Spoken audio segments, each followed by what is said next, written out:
Jefa de prensa de Ford, ¿está bien? Está bien. Está bien así, bienvenida. Así, ¿Qué tal? muchas ¿Cómo te gracias, va? Luis, buenas noches. Buenas tardes. Bien, Natalia, ¿qué gracias. haces por Uruguay?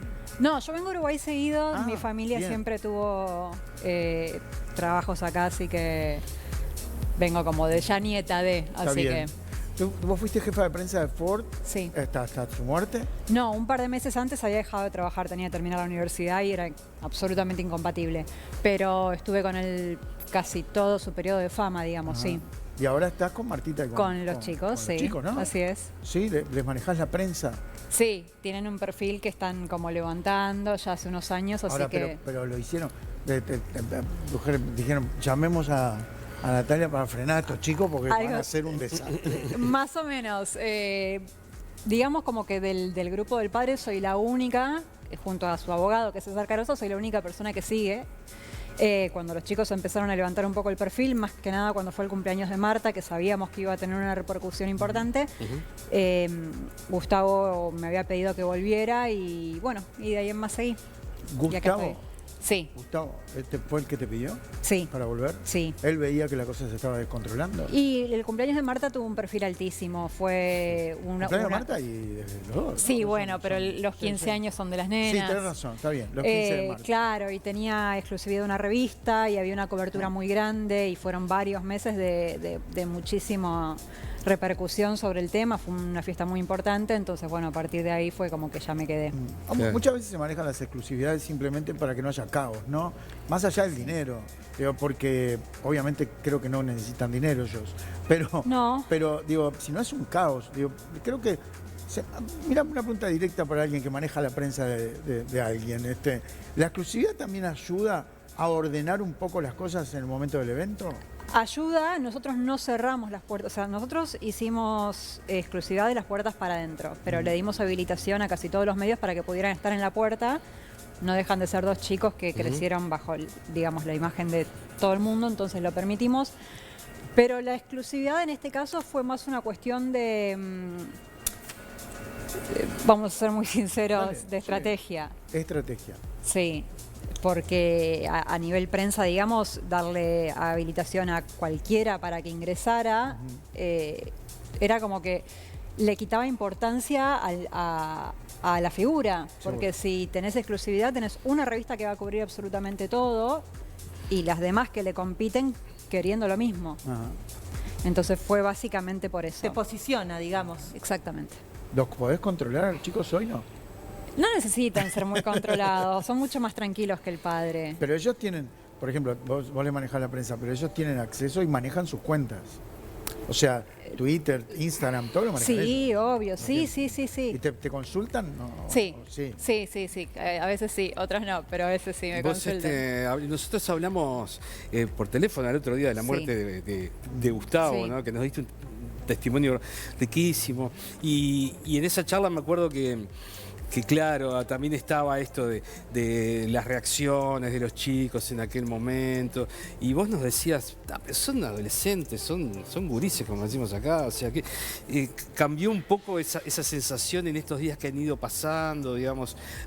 Se lo han tomado de alguna forma no tan dura de repente como Felipe, ¿te acordás con algún posteo? Claro. ¿Cómo está ese clima? Lo están absorbiendo, yo creo que todavía no terminan de entender porque no se encontraron con lo cotidiano después de Gustavo, pero yo la verdad que por respeto a las dos familias que están dolientes con el tema de Gus, prefiero no entrar ahí. Pero sí, están como absorbiéndolo, están queriendo caer.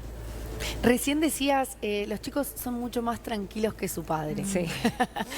Necesito un poquito más de explicación con respecto a eso, si bien creo que todos interpretamos un poco, pero ¿hasta dónde era incontrolable, Ricardo? ¿O cómo hacías ese trabajo para poder traerlo un poco al eje, digamos? Ricardo era, detrás de cámara era mucho más fuerte que lo que se veía. Era un huracán, Ricardo. Donde entraba, vos sabías que cambiaba la energía del lugar. Vos ahora estabas de espalda y sabías que Ricardo había entrado. Wow. Tenía una energía muy fuerte. Como productor era enorme. Era muchísimo más lo que él hacía detrás de cámara que lo que hacía. No sé si acá tuvieron la oportunidad de ir a alguna de las obras de él, pero te hacía cosas al nivel de Broadway. O sea, era muy fuerte lo que él hacía. Entonces, había como caprichos que quizás era muy difícil hacérselos entender. Él le ponía todo, invertía un montón en un país en el que era imposible recuperar esa inversión. Y tenía después cosas que, por ejemplo, por tirarte una anécdota, un día estamos volviendo de Canal 13 de una nota a la tarde, manejaba él siempre, manejando su Rolls Royce, llegamos a un semáforo, paran las 2 motos de custodia, una de cada lado, baja la ventana y le dice al custodio, ¿trajeron el pasaporte? Sí, jefe, porque me quiero ir a comer una hamburguesa al diner, Miami. Eran las 6 de la tarde, no, un poquito más, ya era de noche. Llamó por teléfono, se subió en el avión de las 11 y se fue a comer la hamburguesa y volvió. O sea, esas cosas con Ricardo pasaban constantemente. ¿Tuviste que ir? No, yo no iba a Miami con él. Yo me quedaba en Buenos Aires. Y recién decías que él, que él justamente hacía este despliegue en un país que era imposible recuperar esas inversiones. Pero a él eso no le importaba, ¿no? O sea, podía ir con eso, ¿no? A él no le importaba. Él era una persona que había sido muy culta en cuanto a todo lo que era espectáculo. Había estudiado realmente, había visto las mejores obras del mundo, había ido a todos lados. Entonces, él decía, yo le quiero traer al público lo que pude ver yo. Y Ricardo también era como muy de apuntar hacia el público menos pudiente. Sí. Entonces pensaba en eso. Él decía, yo le llevo a Mar del Plata o a Carlos Paz una obra que yo pude ver en Broadway que esta gente jamás va a poder. Y él tenía como muy eso como norte. Sí. No sé hasta qué punto era tu cercanía a Ricardo, si era solamente... ¿Por qué esa cara? Porque estaba todo el día con él. Ah. Demasiado, entonces. Capaz que tirábamos una primicia. Pero no. Pero tan cerca del que estabas, a ver si sé expresarme bien para que entiendas mi pregunta. ¿Notaste si hubo en algún momento un clic en Ricardo donde él se dio cuenta de que no era tanto tiempo el que le quedaba? Sí, él siempre lo dijo. Ya cuando yo entré a trabajar con él, que fue en el 2010, él ya decía, yo sé que no llegó a viejo. Él lo contó en alguna nota, había una divina, alguien que practicaba ciencias ocultas, digamos, que que le había dicho muchos años antes, cuando él era joven, que él iba a ser muy famoso de la noche a la mañana y que iba a morir muy pronto. Y entonces, como él había llegado a esa fama, él decía, a mí no me queda mucho. Me queda morir. ¿Vos sentís que, en base a tu experiencia, lo que pudiste observar, ¿no? Pues una cosa es lo que podemos ver en los medios, ¿sentís que lo usaron de alguna manera, Ricardo? Sí, mucha gente. Sí, Ricardo, mucha gente y él tenía gente muy buena al lado y gente muy mala. ¿Se daba cuenta o no le importaba? Sí, se daba cuenta y le importaba de a ratos. Cuando tenía ganas como de capaz de confrontar, iba, pero después esa persona seguía ahí. Ahí te la cobraba, digamos, y después seguía te para hacía una especie de discusión, pelea, y después esa persona al día siguiente la tenías al lado tuyo de nuevo, entonces era como que... Porque están como se dice, viste, los amigos del campeón, ¿no? Mientras estás arriba tenés un montón, y después cuando estás en la mala, o de salud, o de guita, tenía de las dos desaparece. Cosas. Tenía amigos muy sinceros y tenía amigos que no lo eran. Yo creo que como cualquier persona en su posición. Sí. Pero él, si se daba cuenta, seguramente él usaba eso, ¿no? De alguna manera lo usan. Es como una persona, más allá de todo lo que era, de lo extravagante, era una persona muy inteligente. Era muy inteligente, era sumamente inteligente, era muy perceptivo. Pasa que también a él lo que le pasaba, me parece, es que él se encaprichaba con la gente que él sabía que no lo quería.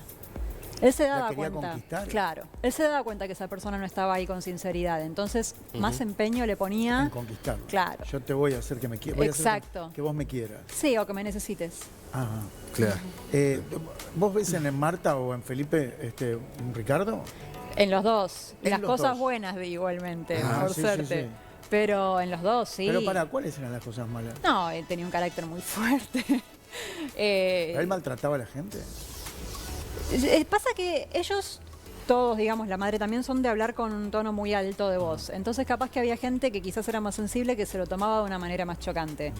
Pero no es que él te fuera malo, no. Claro, era su carácter, o sea, se ponía a hablar con vos y no sé, capaz que estábamos mirando la tele y se enojaba con la tele y empezaba a gritar a la la tele y claro, vos al lado, el vozarrón que tenía, era como que... Miedo. Sí. Y me estabas contando, perdona, porque yo te interrumpí. Los chicos tienen lo bueno de Ricardo. Sí, Marta tiene como el mismo ímpetu, las mismas respuestas, las mismas ganas de ser artista, un carácter muy parecido, la misma cara. Yo la veo a Marta y lo veo a Ricardo. La misma voz, fuerte también. Y Felipe tiene lo del emprendimiento, de querer hacer 1000 cosas. Ajá. Felipe tiene una lista con 11 proyectos en su celular de todo lo que le gustaría hacer. Entonces sí, tienen la inquietud, el padre, digamos. Natalia, perdón.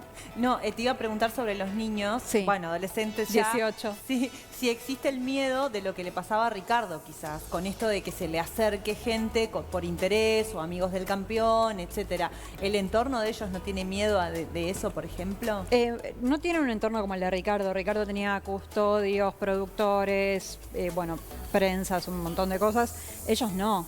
Ellos son chicos que tienen a la persona que los crió y que siempre está al lado de ellos, su familia. La que era la niñera, la que era la cuidadora, Marisa, ¿es? Marisa sigue estando hoy con ellos. Y va a seguir estando. O sea, yo a Marisa le he visto hacer cosas que ni una madre capaz hace. O sea, está siempre muy presente. Entonces ellos no tienen eso. Tienen sí amigos de su edad, pero son más vivos en ese sentido que Ricardo. Es como que ya cuando se dan cuenta que viene algo medio extraño lo cortan de raíz, no lo permiten. Muy bien. Gustavo, ¿tenés un lindo recuerdo de Gustavo? Sí. ¿Estuviste hasta el último tiempo con él? Lo vi por última vez 2 días antes, sí. Vos nos contaste algo ya, pero ¿veías algo en él que alguien podía intuir que terminara como terminó? No, sinceramente, o sea, desde que Ricardo falleció siempre se le notó como que había perdido las ganas de vivir, eso sí, pero nada que nos dijera que podía ser una realidad, sino más como, por ejemplo, no sé, cuando a tu abuela se falleció el marido y ya sabías que no tenía más ganas de estar, pero... Vos dijiste que no estaba lúcido. No, o sea, él tenía momentos que capaz eran un poco extraños, de capaz que repetía mucho ciertas preguntas y eso, pero no es que vivía perdido. O sea, no sé cómo ponértelo porque sinceramente no he tenido contacto con gente que tuviese la misma enfermedad. Pero sí, era una persona que tenías al lado normalmente.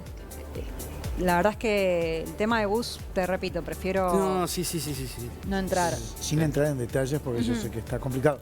Pero en algún momento tuviste que usar todas tus artimañas e inteligencia para taparle algún escándalo a Ricardo. Ay, un montón de veces. Pero... ¿Viste? El tipo buscaba una.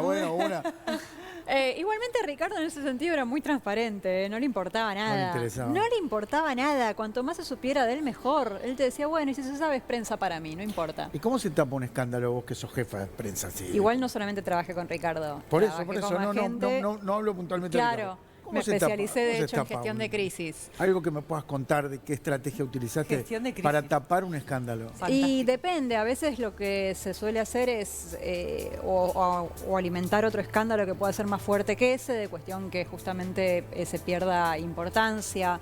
Yo soy muy partidaria de decir la verdad, no de mentir. Entonces, para mí es mucho mejor que a veces la persona con el problema se adueñe de él y pueda manipularlo en su favor antes de salir a desmentirlo, porque siempre va a haber alguien con un video, con una foto, con un chat, con algo que lo va obviamente a acrecentar después. Pero también tratando de conciliar con las partes, digamos, que están haciendo eco de esto.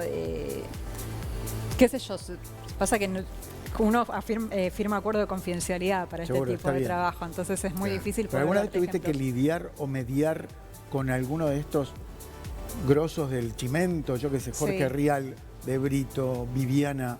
¿Tuviste que negociar alguna vez? Yo me llevo más con los productores que con los conductores, pero sí, no económicamente. No. Cuando dije negociar en el sentido de que, che, aflojame con esto. Sí, todo el tiempo, por favor, pero tenemos buena onda. Una exclusiva y no me hables más de este tema. Exacto, eso mismo. Sí, negociás, pero bien, creo que tengo buena relación con casi todos, por suerte. Así que sí. Viste que ahora está complicado Rial porque se le tiran todos arriba. Sí, estoy al tanto. Es raro porque una de las máximas de Rial es: si no querés que hablen de algo, no hables. Y él está saliendo a hablar. Sí, bastante. Igualmente eso no sé si están así, porque muchas veces también hay gente que elige no hablar y sin embargo el escándalo crece, porque hay satélites también y hay gente que quiere aprovechar ese momento para sí mismo o... Hay un montón de cuestiones que uno quiere hermetizarlo, pero no importa. Uno se agarra de un like, de un chat, de cualquier cosa. Sí. Obvio. Dijiste que trabajaste con más personas, así como del nivel de fama de Ricardo Ford. Nadie. Es como... yo creo que le pasa algo parecido al que trabajó con Susana o con Tinelli o con quien sea. Decís, igualar después de él ya está. Claro. Ahora que mencionás a Tinelli, ¿cómo era la relación entre ellos dos? Porque al principio había como un gran amor, pero creo que en un momento se habló de un distanciamiento y una pelea. ¿Qué hay de cierto en todo eso? No, Ricardo y Marcelo siempre tuvieron una cuestión muy de amor-odio. Siempre. Ricardo lo adoraba y lo admiraba muchísimo y al mismo tiempo le peleaba y le competía a morir. Ricardo era muy consciente que, por ejemplo, los 40 puntos de rating de Showmatch en una época en realidad eran suyos y él se aprovechaba mucho de eso. Sí. Era una máquina de generar, Ricardo. O sea, todos los shows, te armaba un reality dentro de un reality el día que entró Caballo, me acuerdo. El día que entró, bueno, eso es uno de los grandes momentos de la televisión argentina. Un hito. Entró Caballo, tío. O sea, tenía eso cuando hizo lo de una novia para Ford, cuando... sí, me acuerdo. Era constante y aparte porque Ricardo mismo vivía creando personajes nuevos. Llevó un montón de gente a lo de Tinelli que después terminó haciendo carrera por su lado. Bueno, eso era todo ideas de él, ¿no? Todo ideas. La cabeza de él. Perdón, lo de Tito. Tito, y sí, Tito, bueno, cierto. Hay un montón de gente que sale del riñón de Ricardo. Era como que... De la miniserie ¿qué tenés para decirnos? Yo produje parte de estuve en toda la etapa de investigación, se hizo una investigación muy profunda. Al nivel de haber llegado a hablar con sus amigos de la infancia, recolectar material de él de chiquito. ¿Y ahí descubriste algo que te llamó la atención? Un montón de cosas, pero no las puedo decir. No está. ¿Pero estuviste en esa parte? ¿Y cómo se fue haciendo? Y bueno, vino Eddie Fite, que es un documentalista argentino, junto a 2020 Films, que es una productora allá muy premiada. Y bueno, me propusieron hacer esto, yo se lo llevé a los chicos se interesaron, ellos después se lo propusieron a Eduardo y bueno, y empezamos a trabajar, hicimos una investigación, pero como te digo, o sea, de empezar a buscar gente que no sabíamos que existía, que yo nunca había visto pasar por el lado de Ricardo, sus amores, los que no fueron conocidos, la gente de Los Ángeles, de cuando él recién se iba, la gente de Miami, la gente con la que él estudió. Y bueno, todo eso, su búsqueda de la paternidad, su búsqueda de la fama. ¿Quién te interpreta a vos? No, es una serie documental. Bueno. Entonces aparecés vos. Aparecemos varios, sí. Bien. Pero no, digamos, o sea, yo por mí misma, ¿no? ¿Él estaba enamorado de Virginia Gallardo? ¿Alguna vez enamorado de Virginia? Sí, yo creo que sí. No voy a entrar obviamente en detalles de sexualidad y demás porque eso es para cada uno y Virginia en algún momento lo graficó muy bien cuando dijo qué pasaría si el día de mañana vos te despertás muerto, la cintura para abajo. Pero sí, él tenía un amor muy extraño con Virginia. Se apagaba la cámara y él seguía prendido a Virginia y si Virginia no estaba, él requería que Virginia viniera. Yo de hecho lo conozco a él el día que se pelea con Virginia y estaba súper triste.